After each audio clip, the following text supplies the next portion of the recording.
on. Wearing expensive cologne. Savage, I smell like I'm grown. Rolling some woods out of zone, cause it's like 1, 2, 3, 4, 15 bad bitches. Nigga better check my averages. I hit more than I miss, like 5-star athletes. Really never been in comparison, cause any nigga go against me with just rapping, I'm an embarrasser. One of the best artists in America. I'm just lazy because I got pretty boy privileges. These niggas be paying for that let's because they ugly, and I know it ain't tricking. If you got it, nigga, fuck it. But I've never had to ever pay a bitch for attention. I'll break all hope for a picture, cause I'm bad to the bone, bad to the bone, bad to the bone. I'm bad to the bone, bad to the bone, bad to the bone. I'm bad to the bone, bad to the bone, bad to the bone. I'm bad to the bone, bad to the bone, bad to the bone. I'm bad to the bone. Please watch what you say when you calling my phone. Been doing this shit all alone, and these niggas know that I'm bad, so they ask for a song. Then I gotta tell them the price, but I do not wait around long for someone to reply. And niggas that's taking too long don't know that today's price is not yesterday's price. Hey. Yeah, what you think about that one? Shout out to Ajax like the motherfucking soap. Hey, he bad to the bone. Bad to the bone. Bad to the bone. Hey. What's up, you guys? It's your girl, Cheri, a.k.a.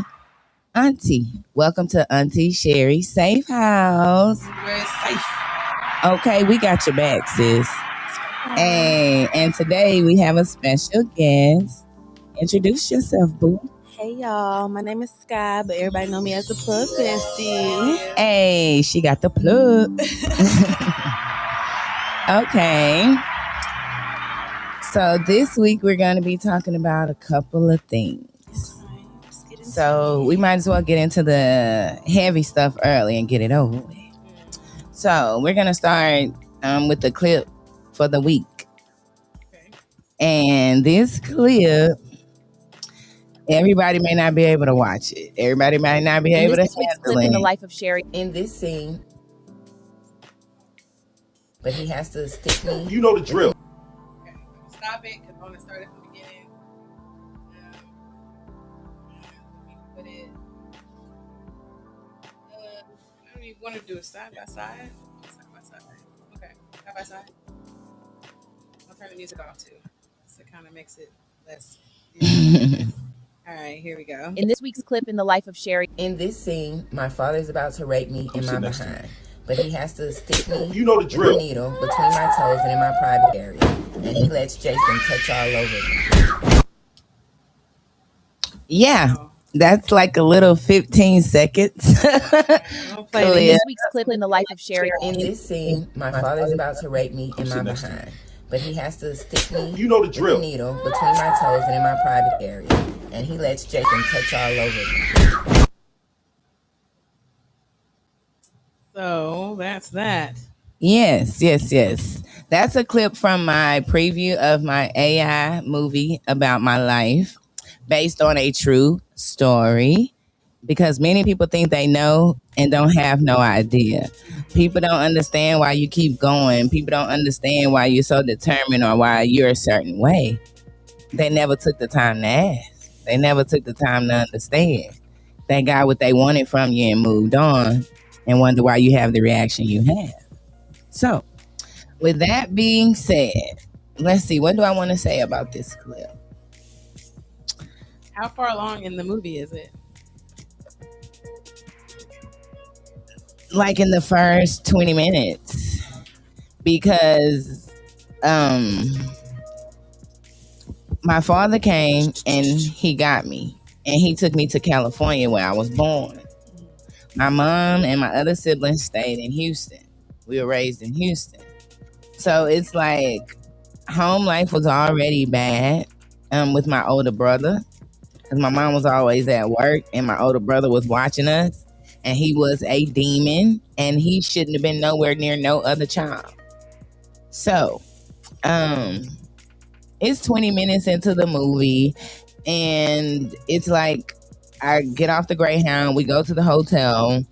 He's being nice, being a daddy, nothing perverted, nothing like that. Like he instantly switched, like the light switch. Soon as we literally unlocked the door, he's pulling out drugs. He's trying to kiss on me. Oh, you beautiful. I'm going to take you to Alabama and marry you. And again, I'm 10 years old. So I'm like, what? I'm 10. I'm trying to comprehend this. You know what I'm saying? And my mom and father was married at a time. So a Caucasian man come knocks on the door. And I'm like, what? So he comes immediately into the hotel room and kisses my father on the mouth. And I'm like, my daddy don't even kiss, his kids on them. Like, I've never seen that. So I'm like, again, I'm 10 years old. Again, home life was bad. But, when I moved to California, I had never seen transvestites. I had never seen trannies. I wasn't around transients. I wasn't around homelessness and drug. Like, I didn't see that. Right. So it was like a whole culture shock when I got there, because outside the shelter and outside the hotels, it was nothing but transits, homeless, trannies and shit. Like, I'm 10, so I'm trying to comprehend. So knowing your father to be with your mother, knowing your father to be a certain way, he's acting like he's daddy's savior, to his little girl. I get there, he flipped the switch, he kisses Jason on the mouth, and he starts letting Jason touch on me. Soon as I get there that night, they rape me. This is my first night alone with my father. I hadn't seen him since I was 4 or 5. This is my first night alone with him. So I feel like he acted a certain way in front of my mama just to get me away from her. But like, you try to understand being a virgin, not knowing nothing about sex to that extent, and your biological father rapes you in your anus and lets a white man partake in that. Not the front, the back. So you have to process this at 10. Do you know how how mentally I was? Do you know how I was like, I couldn't believe that this was my reality. I couldn't believe that that was my father. I could not believe that I was in California. Like, where's Ashton? I'm being punked.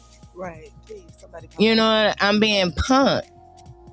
And so when was the first time you got to like talk to your mom after that happened? And if you did you get to communicate to her any of the stuff that was going on? Yes, but I'd rather not talk about it. Okay. I'd rather not talk about it. I'm in interview mode. No, you're good. It's just me and my mom are in a good place now. And so it's like opening old wounds. I know if I go there, it's gonna...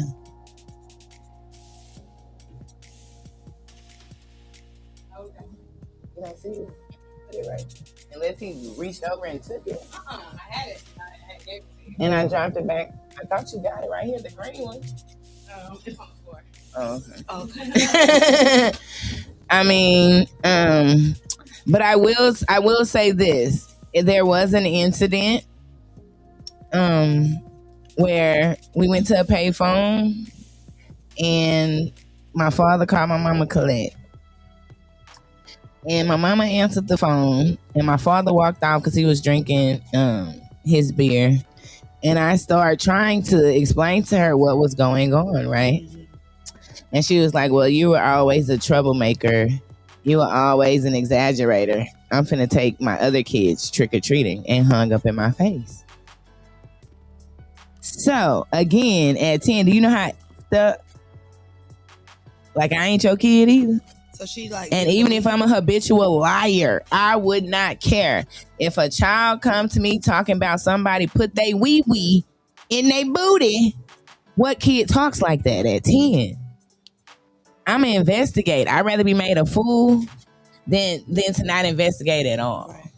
Right. But I mean, she's apologized. She just said she didn't believe my father would do nothing like that. But baby, my husband ain't never bathed my children, and my daughter be 17 in September. I don't trust nobody. Point blank, period. Because the people you be thinking are okay, the people who you be thinking you gotta watch strangers. Yeah, you gotta watch them. But the main people be the people closest to you, be your family, be Uncle Ken, Uncle Ron. Why he always want to be with the babies and he ain't got no babies? Huh? You can love kids, but I'm just saying, at 30 and 40, he shouldn't want to be around number 10-year-old little girls. That's not normal. You know, so we have to pay attention to the signs. I don't care how good we think we know somebody. You got to pay attention to the signs. No, for sure.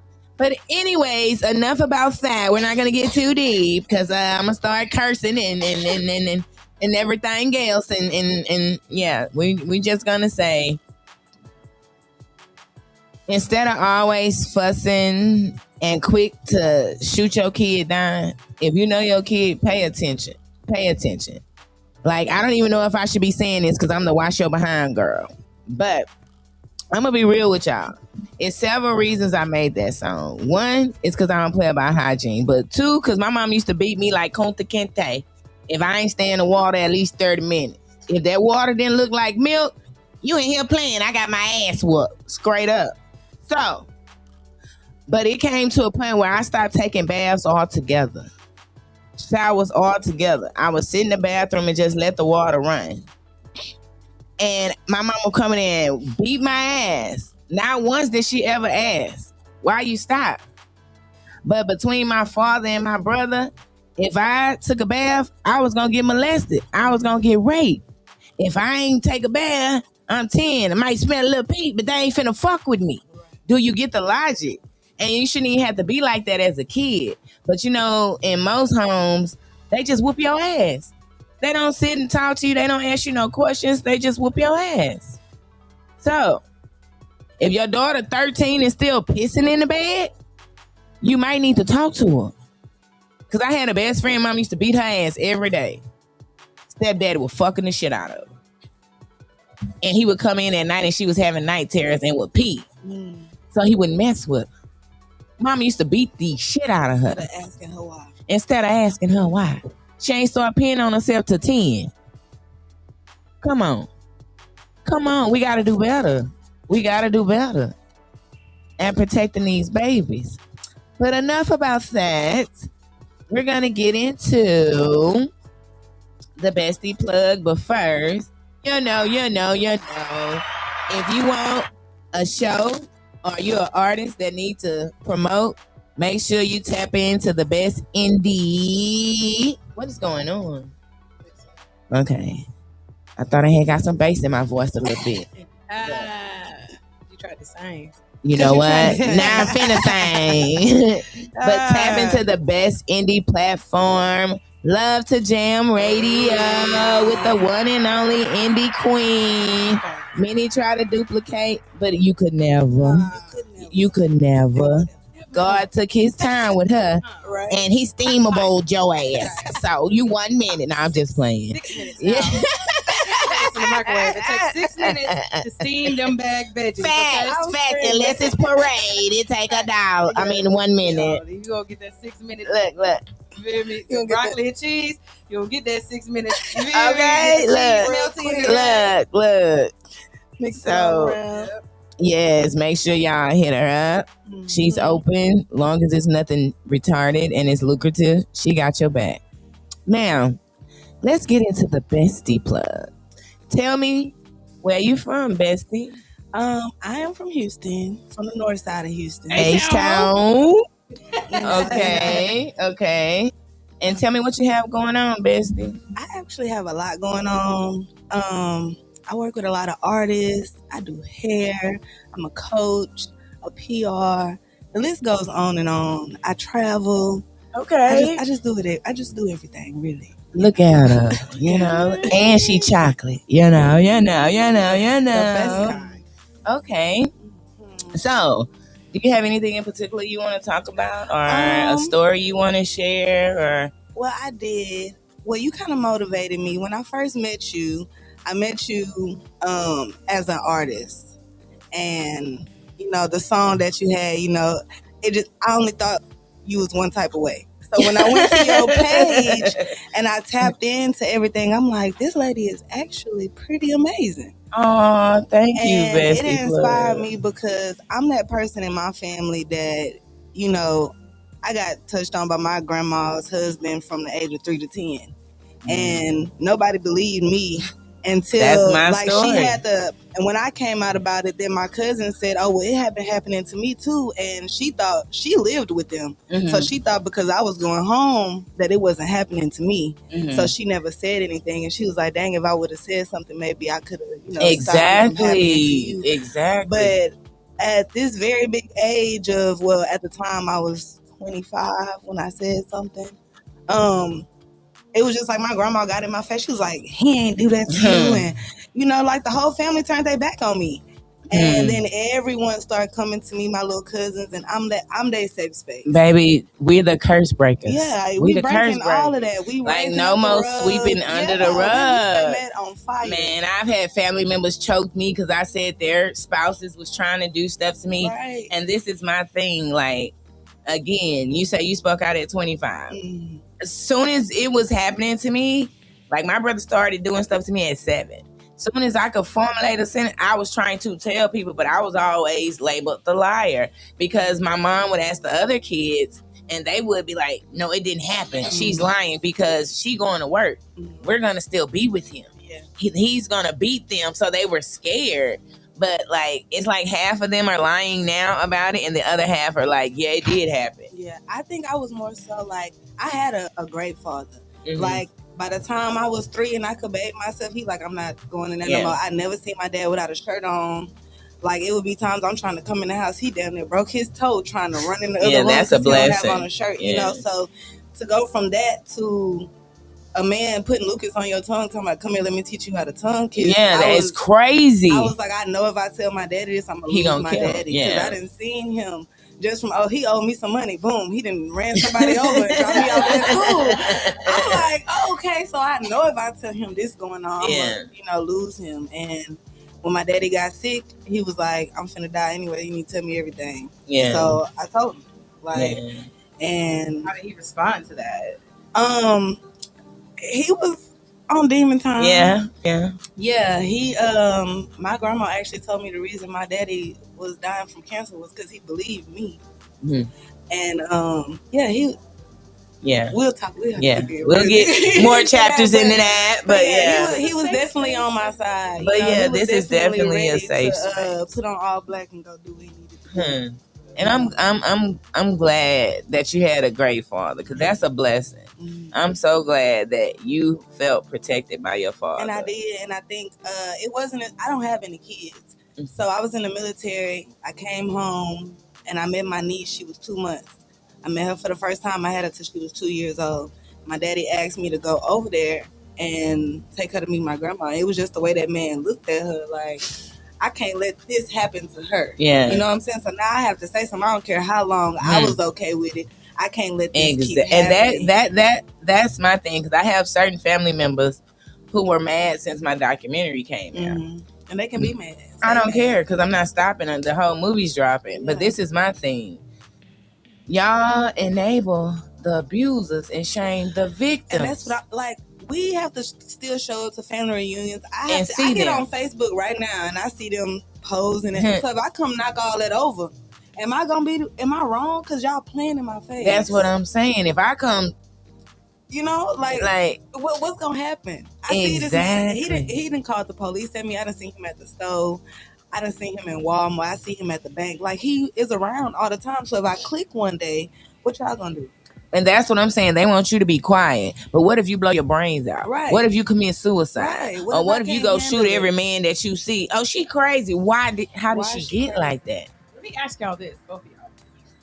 So, because this is a part that I'm like, this is the part that I feel like is missing. Oh, yeah. I'm sorry, intrusive thoughts. See? I'm sorry. Sorry. I know y'all love when I sing, but now it's not the time. Those are lies. Those are lies. My fans, not you. Okay. You say that then.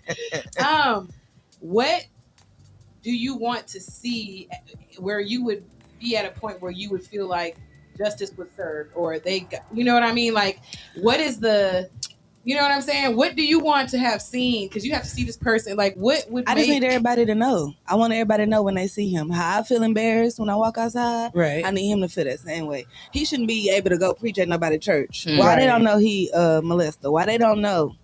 I just need them to know.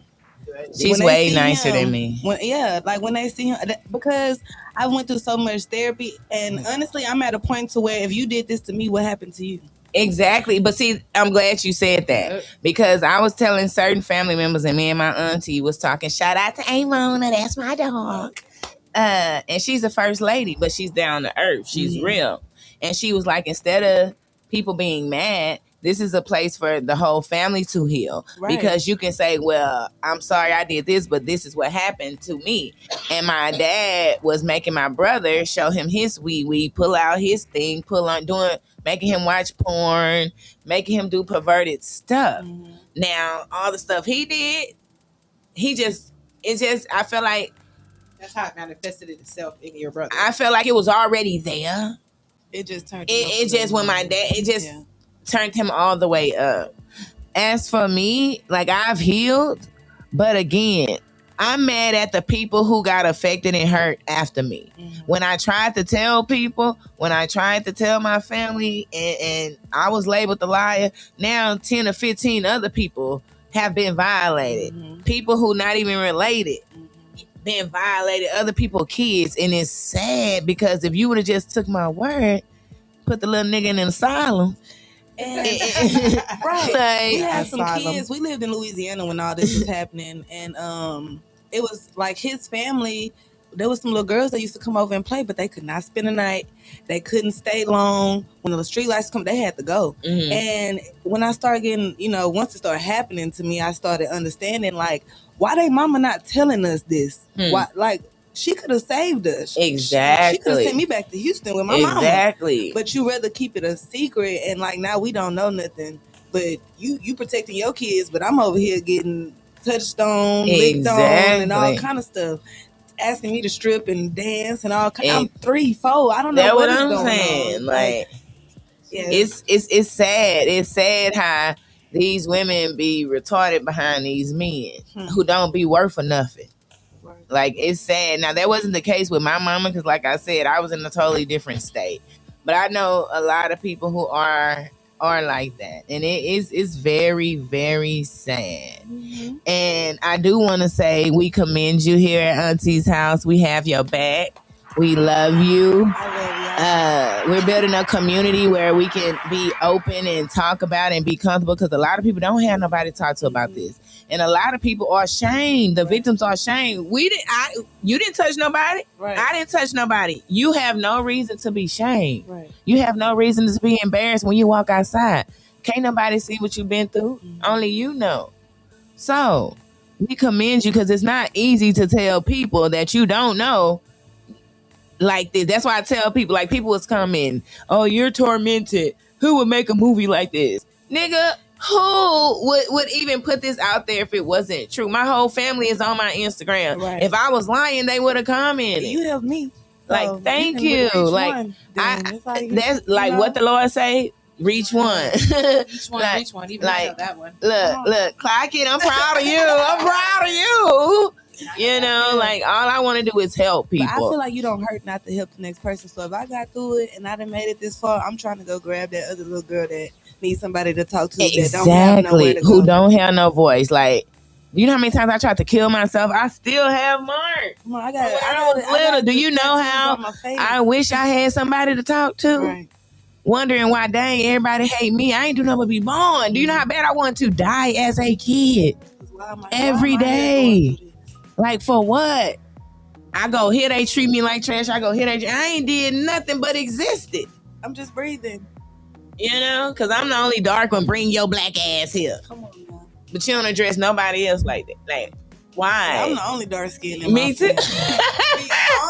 It took me so long to love my chocolate skin because everybody was like, and it made me feel a certain type of way about being dark. But I had the prettiest hair and I had the prettiest skin, but that made me feel some type of way about it.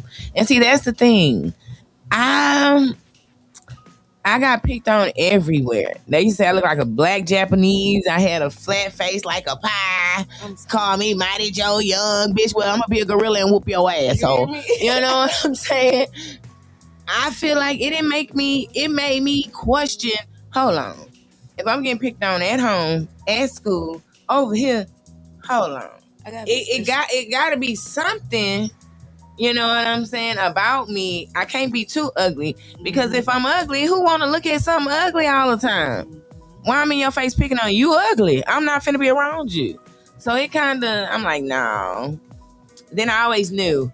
I was like, yeah, I'm gonna be the ugly duckling that turned into the swan. I always knew. I was like, catch me at 20. You know, I just knew. But, you know, I just want to create a safe space where people feel comfortable. Like, I'm gonna start putting the number because I don't care if you're a kid, I don't care if you're a man, I don't care if you're a tranny, I don't care if you're straight, I don't care about none of that. If you bleed red and you need to talk to somebody, you want to get this out because everyone not comfortable talking to their family. Everybody don't want to talk to somebody they know. You know, it's better sometimes to talk to other people. Can you tell the people one thing that helped you not blame yourself? Yeah, that's a good question. My bad. So somebody came to me, I think it was doing therapy, and they told me that everything you go through in life you signed up for before you came into the that world. used to make me mad. And so I just feel like run that back one more time. Yeah. They said everything you go through in life you signed up for. Like you told God, like, yeah, I'm gonna do this. Like, yeah, I I've can been here handle before. that. I could do this. I'm gonna choose this. And I'm gonna choose this. So I just feel like this is my walk. And I can't blame myself because this is what God had for me. This was, this is my story. Mm-hmm. So, and I'm not going to blame myself for somebody else being messed up. When I had a perfect example of what a man was supposed to do and was supposed to treat you like, and I just knew it was wrong. Mm-hmm. So I can't blame myself. I'm not going to blame myself. Hey, and see me, I never blame myself because I know, like, I wasn't fast. I never did nothing like that. I wasn't on that type of stuff. But like you said, they say you choose the life before you get here. And I used to sit for hours and be like, Jesus, I don't know about this. Because I chose this. I chose this parent. I chose this sibling. I chose for my dad to... What's the purpose? But I'm like, he'll allow you to go through all that just to help somebody. Mm-hmm. So, because, it's a verse that say, if you're on your deathbed and you realize that you finna die, if you repent, God will let you into his kingdom.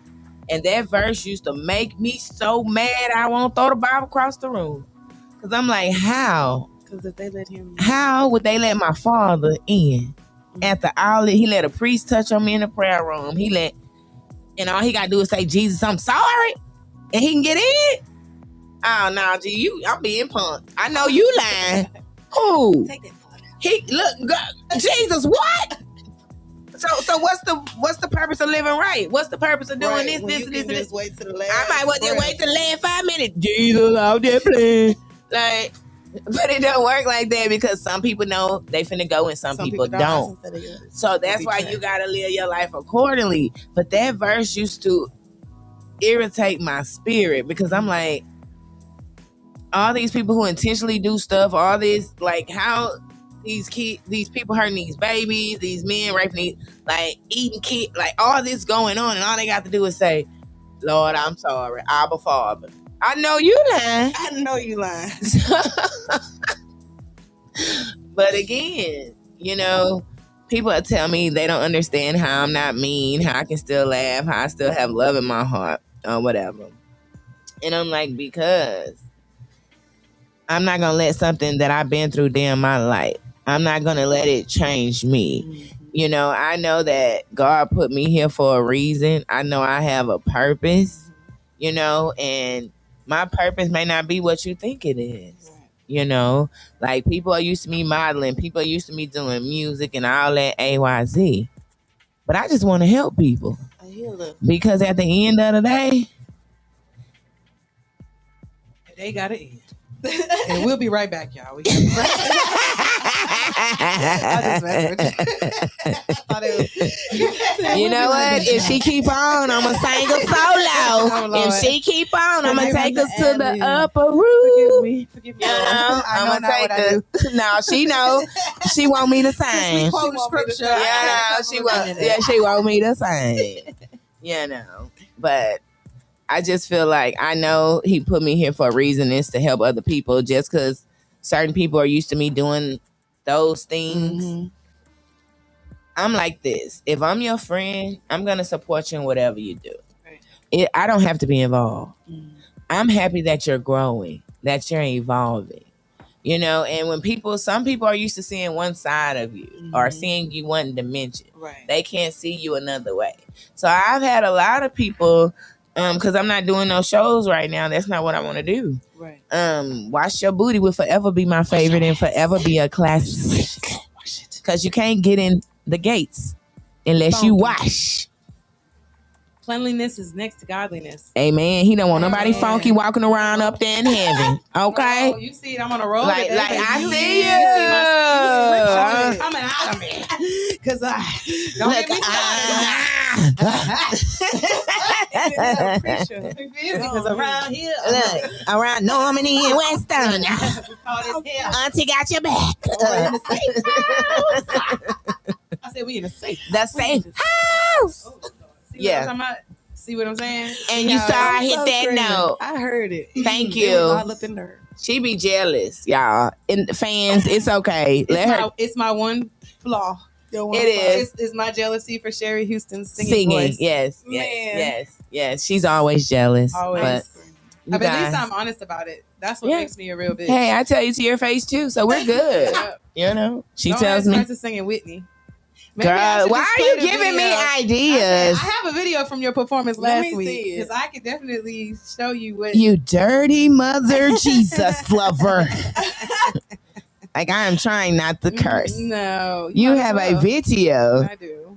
See, they're always doing something. I was literally singing. Okay, I need to. She was. Let me see. She was singing. I'm gonna show it to you when we go to break. Y'all, Okay. she be so jealous. I do. But I'm gonna show you my anyways, jealousy. anyway, I'm gonna show you my jealousy. Live. anyway, she be jealous. Indeed. Anyways, I still have love in my heart for people because I'm like this. I can love you and not fool with you. Mm-hmm. I can love you and pray for you and never talk to you again. Just because I love you and just because we're not cool no more don't mean we're enemies. I don't know why people think when y'all not cool no more or y'all, it's an issue. It's not an issue. Some people outgrow each other and it's okay. People change. People It's okay. You know what I'm saying? But people take it personally. When you choose yourself, I don't know why people take it so personal. I'm gonna choose me every time. Because I ain't going to let me down. You hear me? And I ain't going to put nobody before me. Come So, on. and I ain't going to make me feel like an inconvenience. Thank you. So, how you doing? Now, tell us something you have going on coming up. Or Well, we just got to take a little breaky break at the 30-minute mark. Okay. We're going to come back. we're going to take a breaky break. We'll be right back. Yes. For the second segment of Auntie Safe House.